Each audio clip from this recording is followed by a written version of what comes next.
गणतंत्र दिवस पर दिल्ली में उग्र किसानों ने जमकर हिंसा फैलाई। पुलिसकर्मियों को जानवरों की तरह पीटा गया, जमकर तोड़फोड़ की गई। यही नहीं, लाल किले पर संगठन के झंडे फहरा दिए गए। एक दो नहीं, करीब 300 पुलिसकर्मी घायल हुए हैं, जिनमें बुराड़ी और वजीराबाद के एसएचओ की हालत गंभीर बताई जा रही है। पुलिसकर्मी हुड़दंगियों के आगे हाथ जोड़कर जान बख्शने की भीख मांगते नजर आए।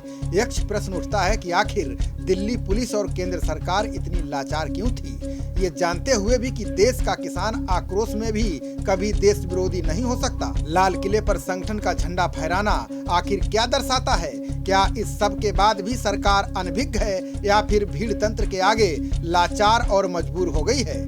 किसान रूपी जिस रैली को दिल्ली में घुसने की इजाजत दी गई थी, उसमें आखिर वो नेता क्यों नहीं थे जिनके साथ लगातार दिल्ली पुलिस और सरकार की मीटिंग हुई? क्या अब भी ये बताने की आवश्यकता रह गई है कि आप भोले भाले कुछ किसानों को गुमराह करके उनकी आड़ में खालिस्तानी समर्थक, टुकड़े टुकड़े गैंग और यहाँ तक कि कुछ तथाकथित विपक्षी पार्टियां भी देश विरोधी साजिशों में शामिल हो गई हैं।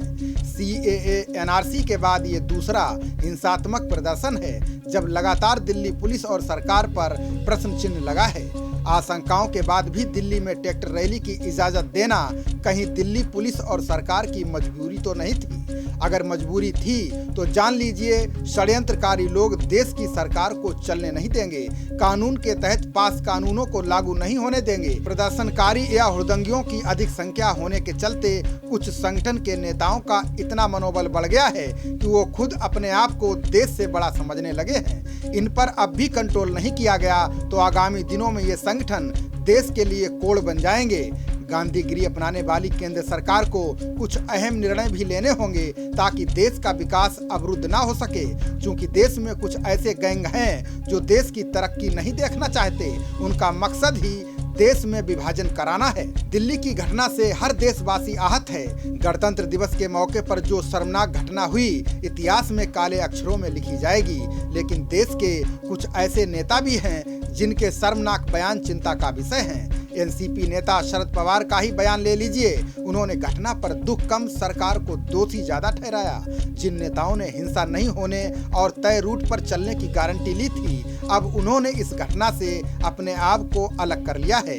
बाकी नेता राकेश टिकैत के तमाम ऐसे वीडियो सामने आ रहे हैं जिनमें वे बक्कल उतार देने की बात कह रहे हैं, किसानों की लाठी डंडा लेकर आने की बात कह रहे हैं, 24 घंटे के लिए खाना लेकर आने की बात की जा रही है। क्या ये सब एक सोची समझी रणनीति या षड्यंत्र नहीं है? दिल्ली में हिंसा होने के बाद अब किसान नेता एक दूसरे पर आरोप प्रत्यारोप का खेल खेलने लगे हैं। भारतीय किसान यूनियन के हरियाणा प्रदेश अध्यक्ष गुरनाम सिंह ने पंजाबी फिल्म अभिनेता दीप सिद्धू पर आरोप लगाया है। उन्होंने कहा है कि किसान संगठनों का लाल किले पर जाने का कोई कार्यक्रम नहीं था।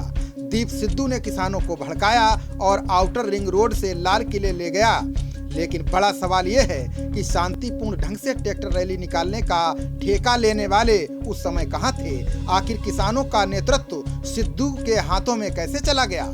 लाल किले पर घुसने और तोड़फोड़ करने वाले उस हर शख्स के साथ रैली निकालने वाले ठेकेदारों पर भी कार्रवाई होनी चाहिए। वहीं मृदुभाषी और मासूमियत का चोला ओढ़े योगेंद्र यादव तो पूरी तरह से शांति के दूत बन गए हैं। उन्होंने दीप सिद्धू और गैंगस्टर से नेता बने लखन सिधाना पर भड़काने का आरोप लगा दिया। ये अच्छी बात है, लेकिन खुद ने भी तो शांति से रैली निकालने का ठेका लिया था।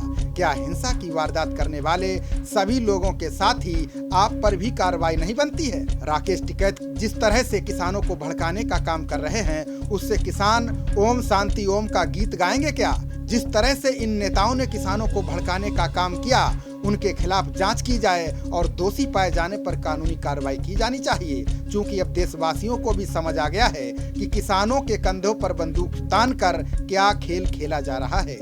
कल की घटना में खुद पिटने के बाद भी दिल्ली पुलिस ने जिस तरह से धैर्य का परिचय दिया, उसकी जितनी भी तारीफ की जाए कम है, क्योंकि लाल किले पर सम्मान पाने वाले छात्रों के साथ ही सैकड़ों आम लोग भी फंसे हुए थे। थोड़ा सा भी गलत निर्णय गंभीर पीड़ा देने वाला बन सकता था। खबर है कि अभी तक करीब 200 हुड़दंगियों को गिरफ्तार किया जा चुका है। आगे की कार्रवाई जारी रहेगी। मैं आंदोलनकारी किसानों से अपील करना चाहता हूं कि लोकतंत्र में हिंसा की कोई जगह नहीं है। शांति बनाए रखें और अपनी सूझबूझ से काम लें, किसी के भड़काने में ना आए। जय हिंद, जय भारत। खबरों का सिलसिला जारी रहेगा। देखते रहिए जनप्रवाद। नमस्कार।